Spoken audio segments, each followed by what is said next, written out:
일단 이제 여러분들이 공부하셔야 될 세법은 우리가 이제 세법에 대한 전반적 내용을 공부하시는 게 아니고 우리가 이제 부동산 관련 세법을 공부를 하셔야 됩니다. 자, 그러면 이 부동산과 관련된 세법으로서 이제 어떤 내용들을 공부해야 되는지 먼저 잠깐 좀 설명을 드리고 우리가 이제 진도를 들어가셔야 되는데, 일단 이제 여러분들이 부동산 관련 세법으로서 이제 크게 세 가지를 공부를 하셔야 됩니다. 첫 번째, 우리가 이제 갑이 우리가 을로부터 우리가 이제 부동산을 취득했을 때 우리가 이제 부동산 취득 단계에서 부과될 수 있는 취득 관련 조세를 공부하셔야 되고, 그다음에 이제 갑이 을로부터 취득한 부동산을 우리가 이제 보유하던 중에 어떤 조세를 부담해야 되는지를 공부하셔야 되고, 그다음에 갑이 보유하고 있는 부동산을 정에게 우리가 이제 팔았을 때, 우리가 이제 양도했을 때 부동산 양도 단계에서 어떤 조세를 부담해야 되는지를 공부하셔야 됩니다.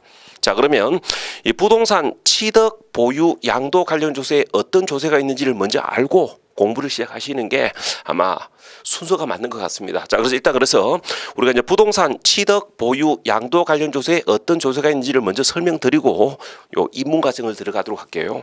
자, 그러면 제일 먼저 이제 부동산 취득 관련 조세입니다. 우리가 이제 이 부동산을 취득했을 때 이제 가장 기본적으로 부과되는 조세는 두 가지가 있습니다. 그러니까 취득세가 있고 우리가 이제 등록 면허세가 있고요. 이 등록 면허세가 옛날에는 우리가 이제 등록세라고 이야기를 했는데, 우리가 이제 2011년도에 세법이 개정되면서 등록세가 이름이 등록 면허세로 이름이 바뀌었습니다. 바뀌었기 때문에 여러분들은 등록 면허세라고 개념을 잡으시면 돼요.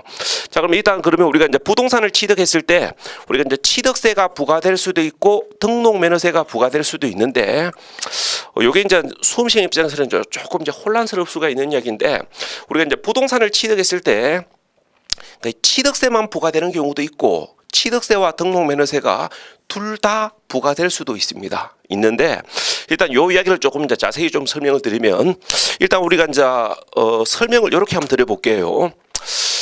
우리가 이제 이 부동산을 취득했을 때 하고 우리가 이제 부동산 우리가 이제 이외의 우리가 이제 재산을 취득했을 때 우리가 이제 부과되는 조세는 이제 조금 달라져요.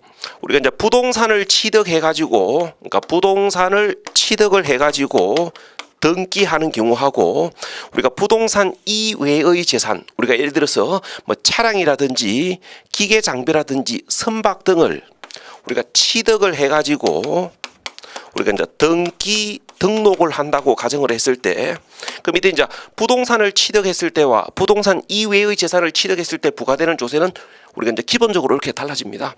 우리가 이제 부동산 이외의 재산, 우리가 예를 들어서 차량, 기계 장비, 선박, 항공기 등을 취득하여 등기 등록을 하게 되면 우리가 이제 부동산 이외의 재산을 취득한 사실에 대하여 우리가 취득세를 별도로 부과하고, 부동산 이외의 재산을 취득한 후 우리가 취득한 자의 명의로 등록하는 행위에 대하여 우리가 등록 면허세를